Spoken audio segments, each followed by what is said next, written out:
चलो रुक जाओ, जितना हो गया पहले सुन लो उसका लिखना, ठीक है। पाठ तो लिख दिया, पाठ का नाम क्या है? ऊर्जा के स्रोत, ठीक है।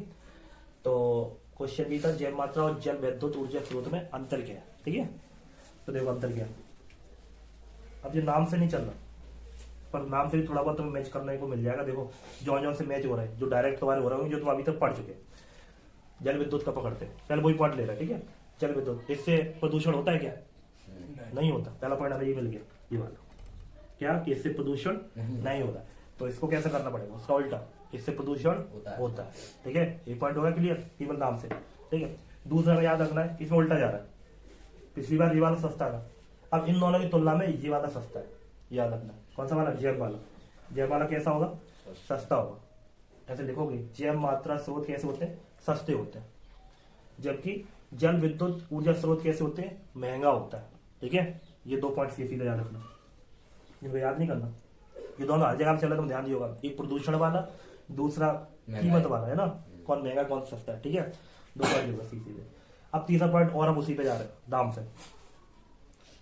जल से जो ऊर्जा बनती है वो कौन सी बनती है? पानी से क्या बनता है? क्या बोलते हो? बिजली। बिजली बनती है। बिजली को हम क्या बोलते हैं? विद्युत ऊर्जा।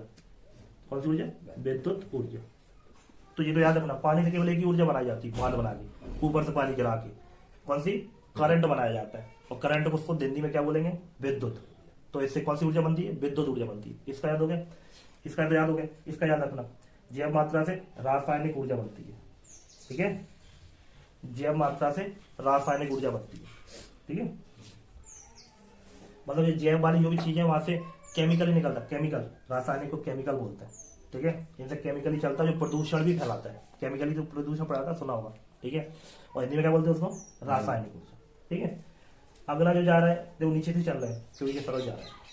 ये चौथा पॉइंट, जो दोनों का क्या है? कॉमन है। इधर भी क्या जा रहा है? जैव मात्रा स्रोत कैसे है? नवीनीकरण स्रोत है। और जल विद्युत ऊर्जा स्रोत भी कैसा है? नवीनीकरण। इसलिए मैंने क्या लिख दिया? नवीनीकरण स्रोत है। और ये भी का मतलब क्या है? ये भी नवीनीकरण स्रोत है, ठीक है। दोनों याद रखना। नवीनीकरण कैसा हो रहा है? कॉमन है, याद रह जाएगा। तो 4 पॉइंट हो गए। पहला पॉइंट, जैव सस्ता, ये महंगा। दूसरा पॉइंट, ये वाला प्रदूषण करता है, ये वाला प्रदूषण नहीं करता है।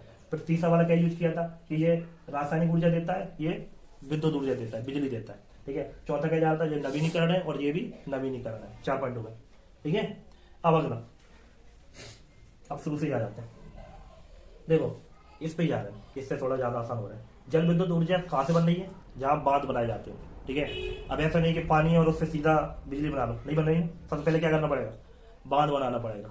बांध हाल बन जाएगा, टाइम लगेगा, ज्यादा समय लगेगा। फिर वो सूखेगा, उसकी जो सीमेंट है, जो प्लास्टिक, वो सूखेगा। फिर वहां से पानी गुजारा जाएगा। और पानी कौन सा वाला होता है? बरसात वाला पानी होता जाता है। जब पानी बरसता है, उस पानी को रोका जाता है बांध के द्वारा, ठीक है। तो कैसी प्रक्रिया हो रही है? एक लंबी प्रक्रिया हो रही है। मतलब यूज कैसा हो रहा है उससे, इस ऊर्जा को बनाने का? कठिन हो रहा है, इतनी बात आई। ये कैसा हो रहा है? कठिन हो रहा है। तो ये कैसा हो जाएगा? सरल। वही तो लिखा हमने कि इसका उत्पादन करना कैसा है? सरल है। और इसके उत्पादन के लिए क्या करना पड़ता है?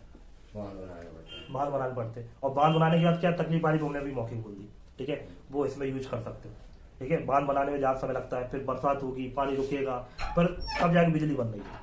तब जाके मतलब बिजली मतलब ऊर्जा बन रही है इसके द्वारा। और इसकी क्या होती है? सरल होती है, इसकी तुरंत हो जाती होगी, ठीक है।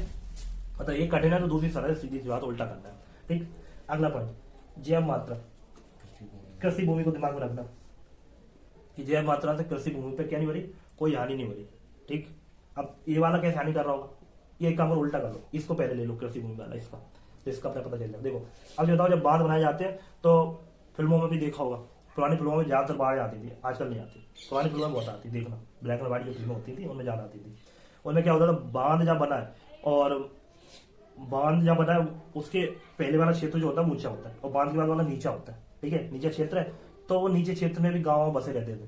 तो जब बांध खुलता था, बाढ़ आती तो बांध खोलने पड़ते थे, नहीं तो पानी ऊपर मतलब बाढ़ आ जाएगी ऊपर से, तो नीचे की तरफ बाढ़ कर देते थे, बाढ़ का मुंह, उसके बांध का मुंह खोल गया। तो आसपास के गांव जो है ना, सब डूब जाते थे। तो पहली चेतावनी जारी की जाती थी कि गांव छोड़ दो और निकल जाते ऊंची जगह पे, ऐसा बोला जाता था कि वो डूब जाएंगे। तो हमें क्या पता चल रहा है? जब गांव डूब गए तो उनकी जमीन तो डूबी जाएगी ना, खेत भी कहाँ होंगे? वही होंगे उनके आसपास ही, है ना। तो क्या हो रहा है? बांध से क्या हो रहा है? कृषि भूमि डूब जाती है, अब तुम कहोगे बांध से कैसे डूब जाती, तुमने मौके पर बोल दिया। ठीक है, जब पानी अत्यधिक हो जाता है वहां पे अत्यधिक रुक जाएगा तो फिर क्या करते हैं कि वो ऊपर ऐसे निकलने लगेगा ऊपर, है ना। अब कहीं से रोक दोगे तो पानी उधर ही आसपास निकलने लगेगा, तो क्या करते हैं बांध का मुंह खोल देते हैं, तो पानी नीचे की तरफ चला जाता। तो नीचे जो जो होंगे, नीचे मतलब नीचे पे जो जो गाँव खेत वेत सब डूब जाते हैं नीचे की साइड में। ठीक है, ऐसा होता है। तो इससे वो हो रही है, मतलब कृषि भूमि का क्या हो रहा है, नुकसान हो रहा है। इससे नुकसान हो रहा है तो इसको क्या कर देना कि इससे नुकसान नहीं हो रहा। ठीक है, तो नुकसान को कौन सा शब्द दे दिया, हानि। ये वाला एक पॉइंट हो गया। अगला हमने 2 पॉइंट इकट्ठे बोल दीजिए, अगला पॉइंट दिया आवास। जहाँ लोग रहते हैं उसको आवास बोलते हैं। तो इसने जमीन को भी डुबा दिया और आवास को भी डुबा दिया। आवास मतलब जहाँ लोग रहते थे, गाँव, तो वही तो हो गया। इससे आवास क्या हो जाते हैं, नष्ट होने का खतरा रहता है, मतलब डूब जाते, वो नष्ट ही हो रहे, और इससे कोई प्रभाव ही नहीं पड़ता, है ना, ऐसा कुछ जा रहा है। तो ये दोनों पॉइंट इकट्ठे हो गए कि नहीं हो गए। जमीन डूब रही है तो जगह भी डूब जाएगी जहाँ आदमी रह रहा है। आवास मतलब क्या होता है, जहाँ पे आदमी रहते हैं, जहाँ लोग रहते हैं, उसको आवास बोलते हैं। कि तुम्हारा आवास कहाँ है, तो तुम बोलते हो आवास जोशी नगर में। आवास मतलब जहाँ तुम रहते हो। ठीक है, तो ये वाला हो गया। तो इस प्रकार से 7 पॉइंट होगा। ठीक है, एक बार रिपीट कर रहे हैं दोबारा से, सुबह से लेना। ये वाली वैद्युत ऊर्जा बनाने में कैसे रहती है, ज्यादा कठिनाई पड़ती है, क्योंकि इसमें क्या बनाना पड़ता है, बांध बनाना पड़ता है, इसलिए ज्यादा कठिनाई रहती है। जैव मात्रा में क्या रहता है, सरल रहता है। इसको उल्टा करना है उसका। ठीक है, दूसरा इधर क्या पड़ा था, वैद्युत ऊर्जा बनाने के लिए, सॉरी, जल से वैद्युत ऊर्जा बनाने के लिए क्या करना पड़ता है, बांध बनाने पड़ते हैं। और बांध की वजह से क्या होता है, खेत या कृषि भूमि को क्या बोलते हैं, खेत और आवास स्थान, खेत और आवास स्थान दोनों क्या हो जाते हैं, डूब जाते हैं या नष्ट हो जाते हैं। और इसमें क्या बोल दो उल्टा, कि इस पे, इस ऊर्जा से, इस जैव मात्रा से इन पे कोई फर्क नहीं पड़ता। किस पे नहीं पड़ता, कृषि भूमि और आवास पर कोई फर्क नहीं पड़ता। नेक्स्ट पॉइंट क्या था, जो दोनों कॉमन था, कि ये नवीनीकरण स्रोत है और ये भी क्या है, नवीनीकरण स्रोत है। ठीक है, नेक्स्ट क्या जा रहा था, उनके बारे में, मतलब वो क्या बना रहे हैं। तो जैव वाला क्या बना रहा है, रासायनिक ऊर्जा बनाता है, और जल वाला केवल एक ही ऊर्जा बनाता है, बिजली। और बिजली क्या बोलते हैं, विद्युत ऊर्जा। भूल जाओ तो बिजली बोल देना, और क्या करोगे, पहले विद्युत ऊर्जा बोलनी चाहिए। ठीक है, अगला क्या जा रहा कि ये वाला प्रदूषण करता है, इसका याद रहेगा तो जब तक आ जाएगा कि ये प्रदूषण नहीं करता, जल प्रदूषण कैसे भी नहीं करता, है ना, तो ये प्रदूषण करता होगा। और नेक्स्ट क्या है, जो उल्टा जा रहा है कि जैव मात्रा वाला कैसा हो रहा है, सस्ता हो रहा है, और ये कैसा हो रहा है, महंगा हो रहा है। महंगा कैसे हो रहा है, पहले पॉइंट से महंगा हो रहा है, चलो वो भी याद कर लेंगे। जहाँ से महंगा हो रहा है इसके लिए क्या करना पड़ेगा, बांध बनाना पड़ेगा, खर्चा ज्यादा करना पड़ेगा। ठीक है, तो